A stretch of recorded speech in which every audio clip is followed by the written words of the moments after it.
Welcome to नाने classes. दोस्तों, नाने क्लासेस के यूट्यूब चैनल पे आपका स्वागत है। आज है 8 मार्च 2022 और 8 मार्च 2022 के जितने भी most important Rajasthan current affairs के क्वेश्चन बनते हैं, आज हम उनका डिस्कस करेंगे। पूरा वीडियो ध्यान से देखना और लास्ट में मैं आपसे क्वेश्चन पूछूंगा जिनके जवाब आपको कमेंट बॉक्स में देने। तो स्टार्ट करते हैं। और आज एक 8 मार्च तक बहुत ही महिलाओं के लिए बहुत ही एक अच्छा दिन है। तो सभी विद्यार्थियों को अंतरराष्ट्रीय महिला दिवस की हार्दिक शुभकामनाएं। और हमारे लिए और भी विशेष हो जाता है क्योंकि इस दिन हमारे राजस्थान की पूर्व मुख्यमंत्री और झालरापाटन से विधायक वसुंधरा राजे सिंधिया का जन्म दिवस भी आज सौभाग्य से इसी दिन बनाया जाता है। तो एक बार पुनः 8 मार्च अंतर्राष्ट्रीय महिला दिवस की सभी विद्यार्थियों को हार्दिक शुभकामनाएं और खास करके महिलाओं को, क्योंकि आज के दिन राजस्थान के अंदर सभी महिलाओं को जो सरकारी बसें हैं उनमें फ्री आवागमन की सुविधा दी जाती है। तो उनके लिए यह भी फायदा है, एक दिन आप टूर निकाल सकते हो। तो स्टार्ट करते हैं इन आज के करंट अफेयर्स की क्लास की शुरुआत। पहला क्वेश्चन आपके सामने, राजस्थान की एथलीट भावना जाट ने विश्व एथलेटिक पैदल चाल चैंपियनशिप में कौन सा पदक जीता है? जी बिल्कुल, जब राजस्थान के खेल खिलाड़ियों की बात आई है तो नाम आता है भावना जाट का, जो अपने राजसमंद के अपना राजस्थान का एक जिला है राजसमंद, जो तिलक के समान आकृति लिए हुए हैं। राजसमंद जिले का क्षेत्र है रेल मगरा, वहां की रहने वाली भावना जाट ने विश्व एथलेटिक पैदल चाल चैंपियनशिप में कौन सा पदक जीता है?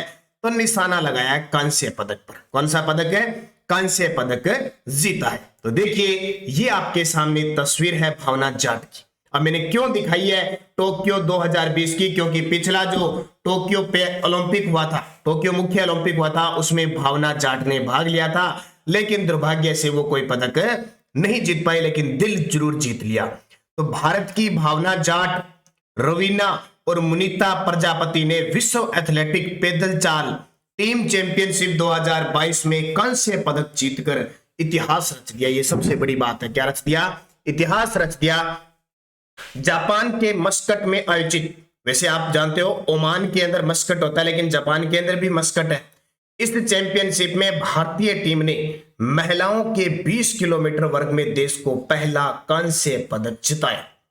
चैंपियनशिप के 61 साल के इतिहास में भारतीय महिला टीम का यह पहला पदक है। इसमें चीन ने तो स्वर्ण जीता और यूनान ने रजत पदक जीता। तो बहुत बड़ी बात हो जाती है अपने आप में जब भारतीय टीम 61 साल बाद महिला टीम एथलेटिक में पदक जीती है। वही कौन सा? कांस्य पदक जीता है। लेकिन उसमें भी बड़ी बात, हमारे राजस्थान की एथलीट, नाम जानते हो भावना जाट, बार बार पेपर में आ रहा है। पिछले 2021 में 2-3 बार आ गया कि भावना जाट का संबंध किस खेल से? एथलीट है पैदल चाल, और जिला पूछे तो राजसमंद जिला है। इतनी बात किसकी याद रखनी है आपको? भावना जाट की तस्वीर ये देख लेना। राजसमंद जिले के जितने भी विद्यार्थी हैं जानते होंगे आप। दूसरा क्वेश्चन, इससे पहले आप चैनल को सब्सक्राइब कर लें जिस विद्यार्थी ने अब तक नहीं किया है, बेल आइकन का घंटा दबा लें ताकि आपके पास नोटिफिकेशन पहुंचे। वीडियो को लाइक और शेयर करिए और हमारे ग्रुप से जुड़िए। और ये है हमारा app Nanak classes app, Google play store पे जाके इंस्टॉल कीजिए। कल से इसमें पीटीआई के लिए क्लास शुरू हो चुकी है। पीटीआई के लिए पहला टेस्ट आपको मिल चुका है। टेलीग्राम पे जैसे मैंने पहले साप्ताहिक आपको शेड्यूल भेजा था, उसके हिसाब से कल टेस्ट हो चुका है। एक ही टेस्ट है, ध्यान रखना, उसमें सेकंड और फर्स्ट दोनों डाले हुए थे।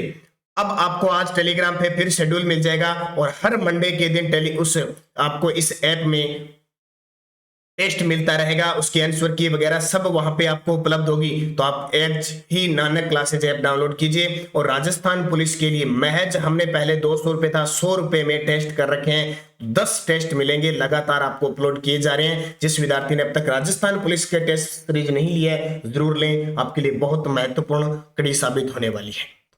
अगला क्वेश्चन देखिए, हाल ही में 6 मार्च को CISF का 53वां स्थापना दिवस बनाया गया। राजस्थान में इसके तर्ज पर किस सुरक्षा बल का गठन किया जाएगा? वेरी इंपॉर्टेंट, बहुत बहुत महत्वपूर्ण क्वेश्चन है। 6 मार्च को CISF का 53वां स्थापना दिवस बनाया गया। और अभी जो बजट घोषित हुआ 23 फरवरी को राजस्थान के अंदर, मुख्यमंत्री अशोक गहलोत ने कहा कि केंद्र में जैसे CISF है, जो केंद्रीय औद्योगिक सुरक्षा बल है ना, उसकी तर्ज पर हम राजस्थान में RISF यानी राजस्थान औद्योगिक सुरक्षा बल का गठन करेंगे। तो ये नाम याद रखना, RISF। तो क्या है देखिए, राजस्थान में CISF के तर्ज पर RIF का गठन किया जाएगा। RIF SF, sorry, RISF, Rajasthan औद्योगिक सुरक्षा बल। सेंटर में है ना ये CISF, नाम सुना होगा आपने। और ये जैसे CISF, CRPF, BSF, ये नाम सुने आपने, ठीक है। ITBP, ये सारे SSC की भर्ती आती है। SSC GD की भर्ती आती है, कभी 50,000 कभी 60,000, उसके तहत यार सैनिक बलों की नियुक्ति होती है, पता होगा, आपने दिया होगा, वही है। उसी प्रकार राजस्थान में RISF का गठन किया जाएगा। तो केंद्रीय गृह व सहकारिता मंत्री अमित शाह 6 मार्च 2022 को केंद्रीय औद्योगिक सुरक्षा बल के 53वें स्थापना दिवस के अवसर पर CISF की पत्रिका सेंटिनल 2022 का विमोचन किया। इसको याद रखना, 6 मार्च को CISF का स्थापना दिवस बनाया गया। इस अवसर पर हमारे देश के जो गृह मंत्री है ना, और देश के प्रथम सहकारिता मंत्री अमित शाह ने CISF की एक पत्रिका है सेंटिनल 2022 का विमोचन किया। CISF एक केंद्रीय सशस्त्र बल है जिसे केंद्रीय औद्योगिक सुरक्षा बल अधिनियम 1968 के तहत गठित किया गया था, और यह केंद्रीय गृह मंत्रालय के अंतर्गत अधीन आता है। तो इसको याद रखना, खास ये चीज मैंने आपको बतानी थी, ये अच्छे तरीके से हो जाए। अगला, केंद्रीय महिला व बाल विकास मंत्रालय की रिपोर्ट के अनुसार 2019 से 2020 में राजस्थान में बाल विवाह में कितने प्रतिशत की कमी दर्ज हुई है। देखो, हाल ही में केंद्रीय महिला व बाल विकास मंत्री कौन है? हमारी स्मृति ईरानी है। कौन है? देश की स्मृति ईरानी है। कंफ्यूज मत हुआ करो, एक तो देश की तो है स्मृति ईरानी, और राजस्थान की ममता भूपेश। कौन है? राजस्थान की ममता भूपेश है। तो स्मृति ईरानी ने संसद में एक रिपोर्ट पेश की, उन्होंने एक प्रस्तुत किया, अपना प्रतिवेदन दिया कि 2019 से लेकर 2020 में राजस्थान में बाल विवाह में 84.12% की कमी आई है। 84.12% 2019 की तुलना में 2020 में। तो ये बहुत अच्छे शुभ संकेत है। और बाल विवाह आज तो बहुत, क्योंकि बाल विवाह का मतलब क्या है कि महिला की आयु 18 वर्ष और पुरुष 21 वर्ष से कम से जो शादी करते हैं वो बाल विवाह होता है। लेकिन सरकार जल्द ही लड़कियों के लिए 21 वर्ष कर रही है। लोकसभा में ये बिल पास होगा है, जब भी राज्यसभा में और राष्ट्रपति के हस्ताक्षर हो जाएंगे तो ये कानून बन जाएगा। तो ये भी बहुत अच्छी बात है, हमारे लिए अच्छे संकेत है। तो देखिए, महिला व बाल विकास मंत्रालय की रिपोर्ट के अनुसार 2019 से 2020 में राजस्थान में बाल विवाह में 84.12% की कमी दर्ज हुई है। 2019 में 19 मामले थे। बड़ी बात देखो, 2019 में 19 मामले थे, लेकिन 2020 में सिर्फ 3 ही मामले मिले हैं। यानी कहने का मतलब है रिकॉर्डेड मामले 3 ही मिले हैं। वैसे बाल विवाह होते तो है, लेकिन जब वो कहते हैं ना कि कागजों में 3 ही मिले, तो 19 में 19 और 2020 में 3 ही मिले, इसलिए कमी कितनी आ गई? 84.12% की। 2020 में सबसे ज्यादा हरियाणा में 33 बाल विवाह हुए हैं, गुजरात में 15 हुए हैं, पंजाब में 13 हुए हैं, उत्तर प्रदेश में 12, मध्य प्रदेश में 5 और राजस्थान में 3 ही मामले दर्ज हुए हैं। और आपको पता है, पिछले साल हमारी राजस्थान सरकार ने बाल विवाह एक अधिनियम पास कर दिया था कि जो भी बाल विवाह संपन्न होगा उसका रजिस्ट्रेशन करवाना पड़ेगा, जो एक गलत कानून था। तो उसको वापस सरकार ने भी लिया था इस बजट सत्र के शुरुआत में। राज्यपाल कलराज मिश्र ने इसको वापस भी दिया था, ये आपको पता होगा। तो बाल विवाह की बात करें तो हमारे राजस्थान के अंदर जो वैशाख शुक्ल तीज आती है, कौन सी? वैशाख शुक्ल तीज, जिसको हम कहते हैं आखा तीज या अक्षय तृतीया, जिसको अबुझ सावा होता है, उस दिन चांस ज्यादा रहते हैं कि बाल विवाह होते हैं। और एक रिपोर्ट के अनुसार कहा जाता है कि श्री गंगानगर के अंदर सबसे कम बाल विवाह होते हैं और सबसे ज्यादा बूंदी के अंदर होते हैं। लेकिन आजकल ये आंकड़ा तो खत्म हो गया, मान लो कागजों में ये सिर्फ 3 है बता रहा है। वैसे होते तो है, लेकिन वो वहां तक अपने जाना नहीं, अपने सिर्फ जो कागजी कार्रवाई है, जो रिपोर्टें हैं, उसी के आधार पर ही हमें मैटर तैयार करना है, उसी के आधार पर ही हमें पढ़ना है। और दुनिया में क्या कुछ हो रहा है मुझे कोई मतलब नहीं है, ये याद रखना। चौथा क्वेश्चन देखिए, सघन मिशन इंद्रधनुष 4.0 अभियान के द्वितीय चरण की शुरुआत कब से हुई? इस क्वेश्चन को स्टार लगा लेना, ये क्वेश्चन पक्का आएगा। अब मिशन कौन सा चल रहा है? चौथा मिशन। इससे पहले 3 अभियान पूरे हो चुके हैं और इसके भी अलग अलग चरण हैं। तो द्वितीय चरण की शुरुआत कब हुई है? तो कल से हो चुकी है। 7 मार्च 2022 से सघन मिशन इंद्रधनुष 4.0 अभियान के द्वितीय चरण की शुरुआत हो चुकी है। देखिए क्या है, 11 फरवरी 2022 को राजस्थान के चिकित्सा व स्वास्थ्य विभाग की ओर से जयपुर में सघन मिशन इंद्रधनुष 4.0 टीकाकरण अभियान का प्रारंभ किया गया।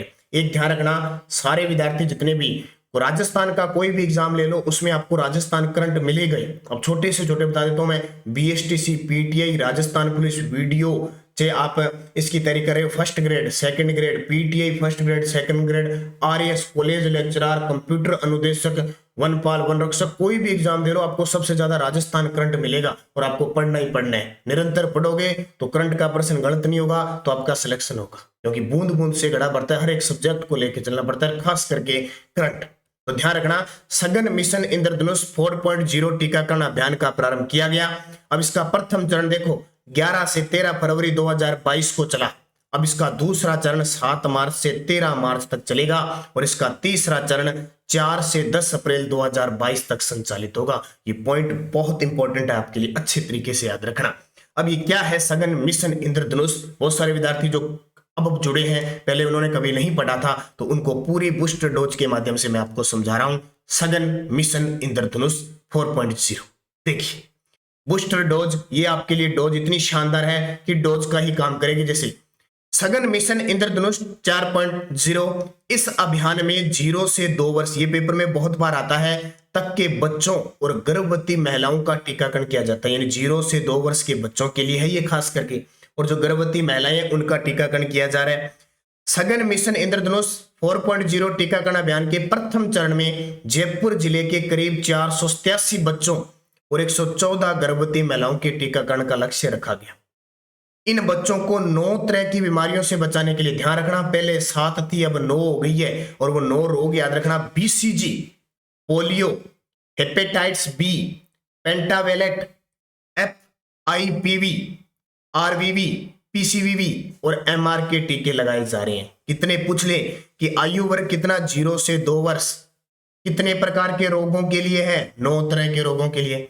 इस अभियान के अंतर्गत उन बच्चों को शामिल किया गया है जो नियमित टीकाकरण से किसी भी कारणवश वंचित रह जाते हैं। इस प्रकार नियमित टीकाकरण से वंचित गर्भवती महिलाओं को, जो गर्भवती महिलाएं हैं, उन्हें TD1, TD2 व बूस्टर TD के टीके लगाए जा रहे हैं। सघन मिशन इंद्रधनुष 4.0 टीकाकरण अभियान 209 सत्रों में आयोजित किया जा रहा है। तो ये स्क्रीनशॉट ले सकते हो, बड़ा शानदार चीज है, यहां से आपको समझने को आएगा कि सघन मिशन इंद्रधनुष 4.0। अगला क्वेश्चन देखिए, अंतरराष्ट्रीय गजल गायक राजकुमार रिजवी का हाल ही में निधन हो गया। इनका संबंध राजस्थान के किस जिले से था? जी बिल्कुल, अंतरराष्ट्रीय गजल गायक थे राजकुमार रिजवी जी, इनका कल निधन हो गया। तो इनका संबंध राजस्थान के झुंझुनू से थे, झुंझुनू के मंडावा के निवासी थे।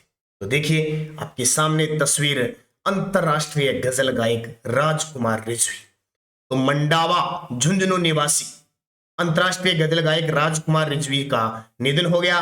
फिल्म लैला मजनू, नाम सुना आपने लैला मजनू? पता लैला मजनू की मजार कहां पे? श्री गंगानगर में, हनुमानगढ़ जिले के पास, हमारे पास ही है, हमारे से लगभग 50-60 किलोमीटर दूर है लैला मजनू। 1976 के शीर्षक गीत के अलावा कई बॉलीवुड फिल्मों में गानों और गजलों को अपनी आवाज दी है। ज्यादा कुछ याद करने की जरूरत नहीं है, गजल गायक थे, इतना याद रखना, राजकुमार रिजवी गजल गायक थे, मंडावा झुंझुनू निवासी थे। एक और ध्यान रखना, झुंझुनू की बात आई है तो ताजा कल एक निधन और हो गया। झुंझुनू नेताजी सुभाष चंद्र बोस के नेतृत्व में देश की आजादी की लड़ाई में भाग लेने वाले बुडाना निवासी स्वतंत्रता सेनानी सेड्डू राम कृष्णिया का भी कल निधन हो गया था। तो ये भी झुंझुनू के थे। तो झुंझुनू गायकारों, वीर सपूतों की भूमि है, और जब जब देश को बलिदान की जरूरत होती है तो शेखावटी क्षेत्र, खास करके सिक्कर झुंझुनू के जो वीर योद्धा है, अपने देश के लिए मर मिटने के लिए आगे रहते हैं हमेशा, कभी याद रखना। तो ये है गजल गायक राजकुमार रिजवी। अगला क्वेश्चन देखिए, और आपके लिए तो इतना इंपॉर्टेंट हो जाएगा, आप बहुत दिनों से इंतजार कर रहे थे कि सर आर्थिक समीक्षा आ गई। अब मैं रोज 2 क्वेश्चन आर्थिक समीक्षा के डालूंगा और अलग से भी इस मैटर को तैयार कराऊंगा कि पूरा विश्लेषण होने के बाद मैं आपको दूंगा। राजस्थान आर्थिक समीक्षा 2021-22, सकल राज्य घरेलू उत्पाद। ये सकल राज्य घरेलू उत्पाद क्या होता है? जो राज्यों के अंदर, जैसे केंद्र के अंदर GST है, उसी प्रकार राज्यों के अंदर GS, ये जैसे GDP होती है ना, GDP, वैसे ही राज्यों के अंदर क्या होती है? GSDP होती है, GSDP, उसको कहते हैं सकल राज्य घरेलू उत्पाद। तो सकल राज्य घरेलू उत्पाद स्थिर कीमतों, स्थिर कीमत का आधार हमारा क्या है? 2011-12 पर कितना अनुमानित है?